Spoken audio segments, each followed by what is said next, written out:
선지자를 보내고 또 전하고 회개하고 돌이키라고. 그것이 쌓이면 하나님께서 징계를 하게 되시죠. 그럴 때 여호와께서 말씀하시는 거예요. 누구에게? 에스겔 선지자에게. 이제 가령 어떤 나라가 불법을 행했는데 내게 범죄했다. 내가 그 손을 펴서 그 의지하는 양식을 다 끊어버려. 기근을 내려. 사랑과 짐승들을 그 나라에서 끊는다고 하잖아요. 이게 의인이 있어. 의인이 누구냐면 하나님께서 친 말씀하시는 자들이에요. 노아나 다니엘이나 욥이나. 참 이 사람들의 믿음의 의인으로서 이런 사람들이 없어요. 그 고통 속에서도, 그 포로 기간 속에서도 우리 노아는 아무도 믿지 않아도 그 오랜 시간을 산에다 나무를 져야 하는 그 믿음을 가진 자들, 우리는 감히 따라가지도 못합니다. 그럴 때 그 속에 이 세상이 있을지라도 그 누구도 건져내지 못한다는 거예요. 자기 믿음으로 자기 의만 살아 건져내신다는 거죠. 오늘 이 말씀에. 근데 이것이 한 가지만이 아니라 우리가 지금 읽은 그 절에 21절에 보면 주 여호와께서 이같이 이르시되 내가 나의 이 네 가지 중한 벌, 칼, 기근, 사나운 짐승, 전염병 이 모두 네 가지를 예루살렘에 함께 내려 사람과 짐승을 그 중에서 끊으리니 그 해가 더욱 심하지 아니하겠느냐. 그런데 그 가운데 피하는 자가 남아있어 끌려 나올 것이라고 해요. 그런데 너희가 그들의 행동, 그들의 소행을 보고서 예루살렘에 내린 재앙이 그냥 내린 일이 아니었구나 라는 것을 알게 되는 거예요. 이유 없이 하나님이 증거를 내리지 않았다는 거예요. 그들의 행동이 도대체 무엇이길래 그들을 건져낸 자들의 행동을 보니 하나님만 신뢰하고 믿는 자들이었다는 것을 지금 암시하고 말씀하는 거죠. 이런 자들이, 믿음의 자들이 그런 환난 속에도 살아난다는 것을 말씀하고 있는 거예요. 그 중한 벌 속에. 우리에게도 동일해요. 우리에게도 어떤 일이 오든지 상황에서 두렵고 무서운 소리들이 들려온다고 해서 그 일이 오기도 전에 그렇게 되면 어떻게 하고 내가 가진 게 있는 것들을 또 두려워하고 뺏길까봐 두려워하고 그런 일들이 있을 수 있죠. 이거는 우리가 말만 한다고 되는 게 아니라 우리에게 닥쳐올 때 그게 나타나요. 얼마나 두려워서 다리가 덜덜 떨리는지는 그때 가서 알게 됩니다. 그래서 우리는 무엇을 하는 거예요? 말씀이 이러하니 믿음을 붙잡으라는 거죠. 우리가 저번 주에 말씀처럼 어떤 환난 속에서 어떤 일이 와서 넘어지고 쓰러지더라도 소년이라도 공비하고 장년이라도 넘어지고 쓰러지는데 오직 여호와를 앙망하는 자는 독수리 날개치고 올라가는 셈을 주신다고 약속을 하셨어요. 그래서 말씀이 내 속에서 자꾸 일을 해야 되는 거예요. 듣고 잊어버리고 듣고 흘러나가고 그것이 아니라 듣고 시행하는 자 따라가는 자들에게 하나님의 성령의 충만함이 거기서 오는 거고 기름 부음이 그렇게 흘러 들어가는 거거든요. 서서히 한 방울씩 한 방울씩 충만해지면 우리는 어떤 일이 오더라도요 요동치 않습니다. 요동치 않는 거예요. 이 세상을 얘기한다고 하면 우리는 듣기만 해도 아찔한 믿음의 소유자들입니다. 오늘은요 예수 그리스도를 믿는 자를 의인이라고 해요. 하나님께서는 우리가 죄를 감당하지 못하고 자꾸 반복되는 이스라엘의 백성들을 한 예로 들었지만 우리가 동일하죠. 죄를 씻고 회개하고 돌이켜도 또 회개라는 것은 믿는 자들 안에서 회개지 믿지 않는 자들에게는 그냥 뉘우치는 거예요. 내가 나쁜 짓을 했구나 그러지 말아야지. 그럼 또 하는 거고 또 하는 거죠. 예수 그리스도 안에서 회개는 완전히 끊어버리고 돌이키게 되죠. 하나님이 하시는 일은 주 안에서 하는 일은 다른 거예요. 그래서 우리 의지로는 잘 안 된다는 걸 알고 우리에게 놀라운 걸 주신 것이 뭐냐면 기도라는 거예요. 저는 못하오니 주님이 도와주시옵소서라는 것이 그 기도 소리를 듣고 일을 하셔요. 우리의 기도를 들으신다는 것은 정말 그것이 체험이 자꾸 될 때마다 우리는 하나님 앞에 자꾸 낮아지죠. 작은 존재로 느껴지게 됩니다.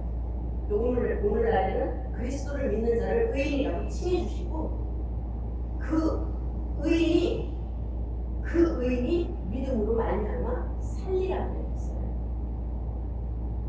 그래서 우리가 스스로 각자 주님께 묻는 겁니다.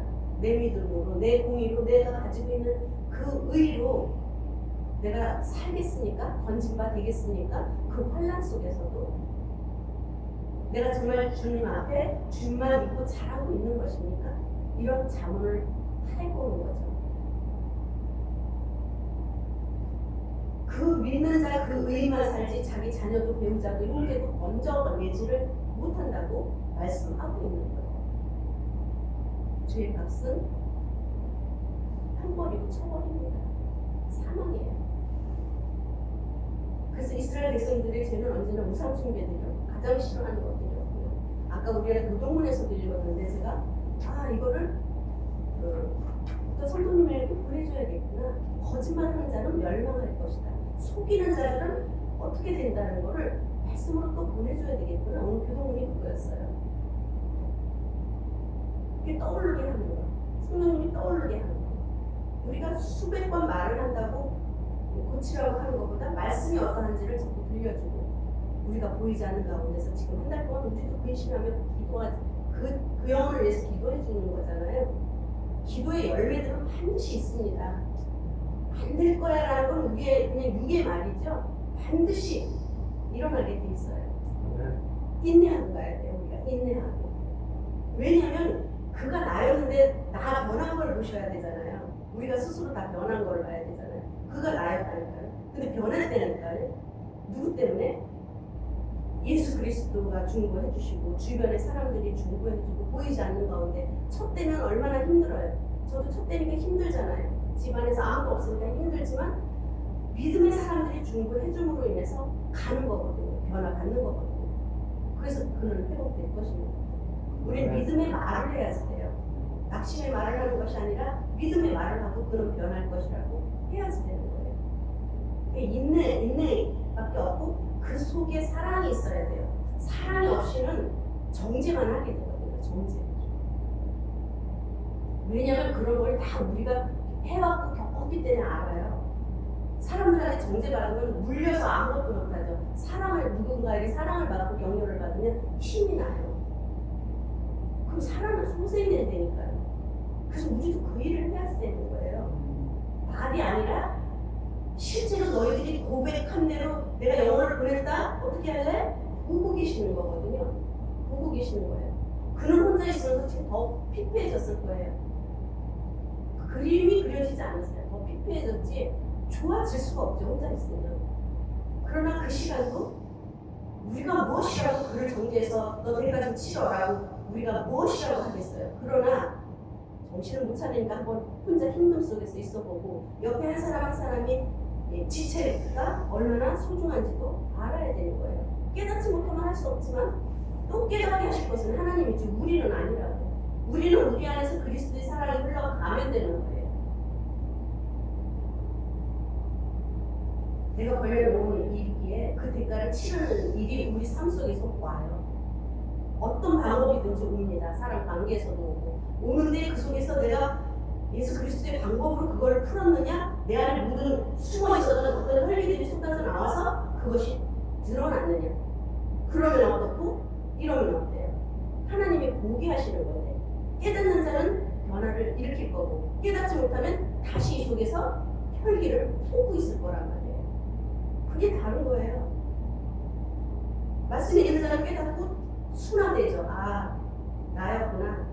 그는 도구였고 나였구나. 하나님 나 보려고 이렇게 하셨구나. 이렇게 생각을 한다고요. 그래서 주신 말씀을 믿고 감사로 뛰어넘는 자가 그 일을 통과하는 거예요. 그럼 그 일이 다시 오지 않아요. 감사로 한 자들은 또 와도 그냥 감사하면 되는 거예요. 하나님 또 보게 하셨군요. 네. 그래서 하나님 뜻대로 기도를 하면 풀어져요.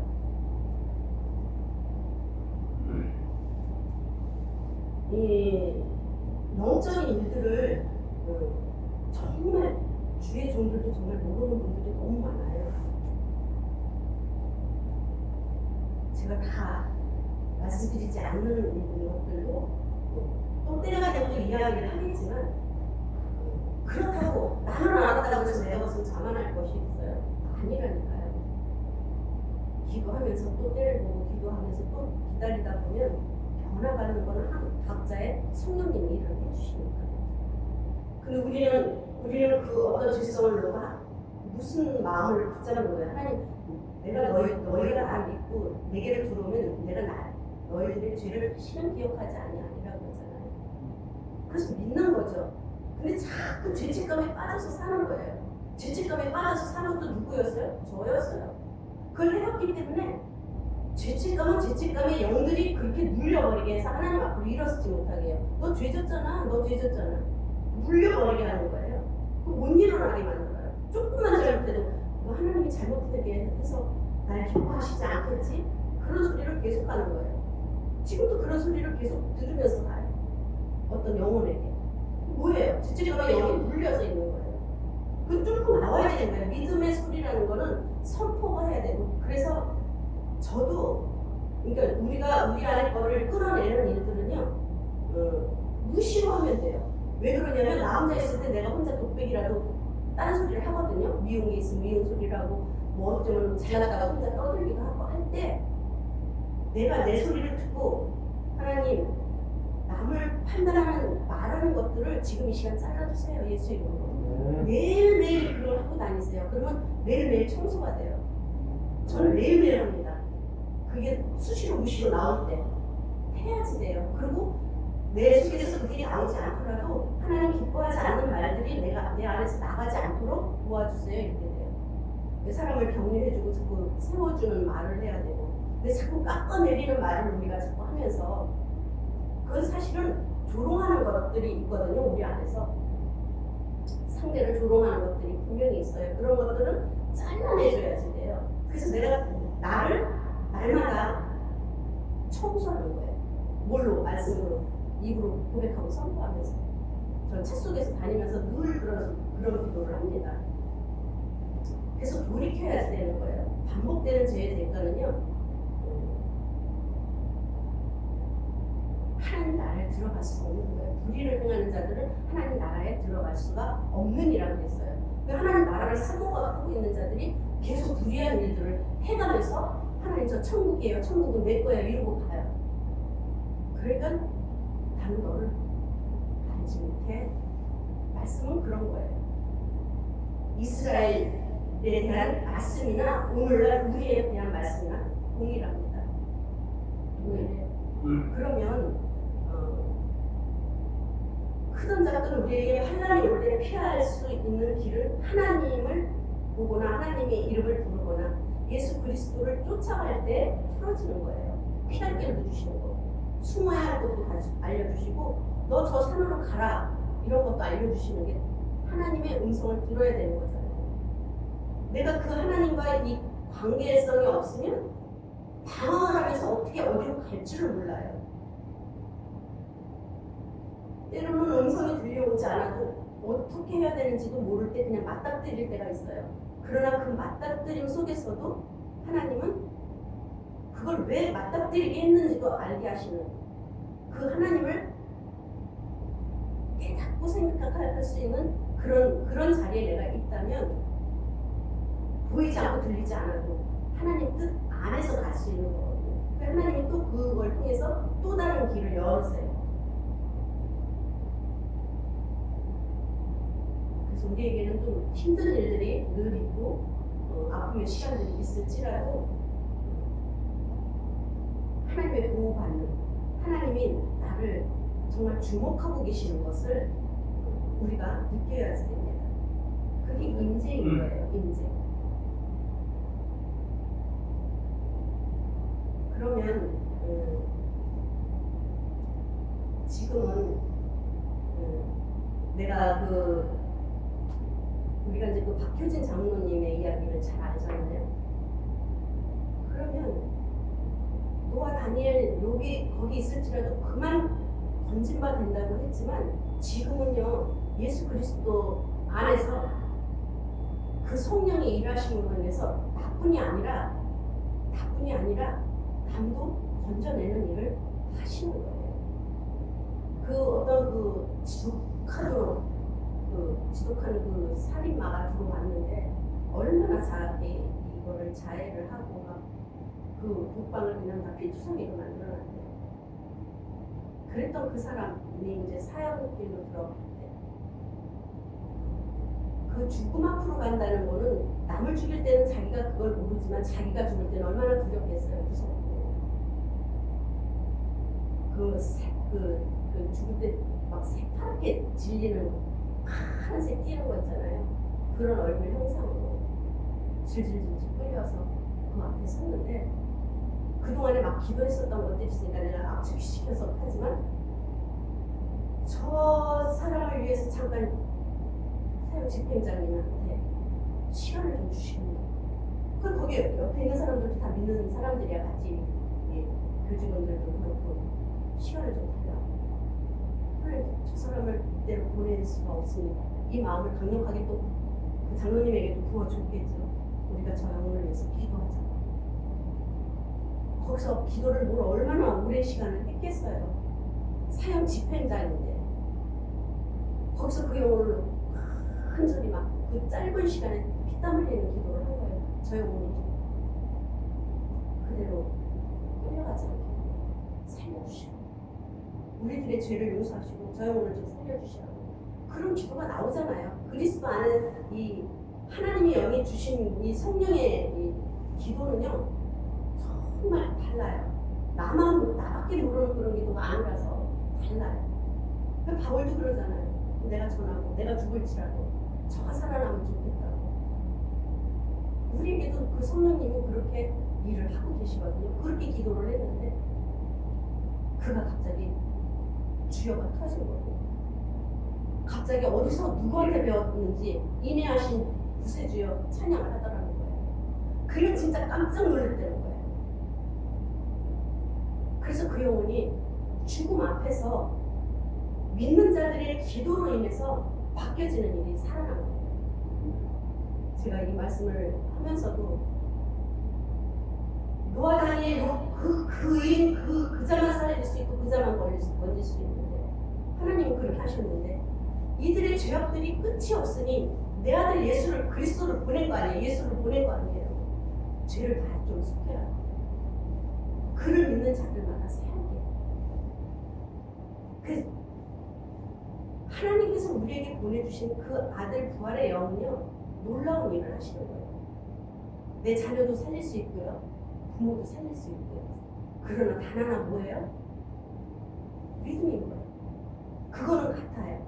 하나님이 주신 믿음이나 예수 그리스도가 주신 믿음이나 하나님과 아들과 성령이 한 일을 하고 있기 때문에 동일한 거예요. 다르게 분리시킬 수가 없어요. 오직 의인은 믿음으로 말미암아 살리라. 믿음으로 사는 거예요.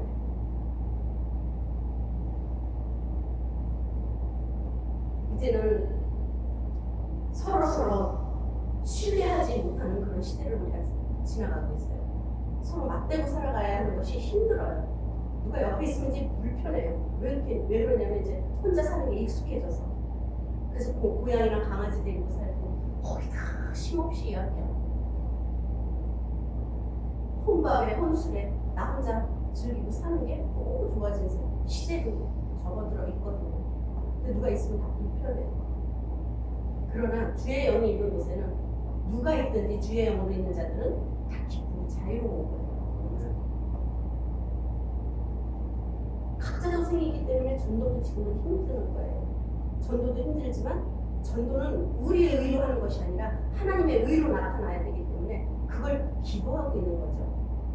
하나님의 의로 나타나 전도에 미련한 것으로 하나님 한 영혼이라도 오게 해주시라고.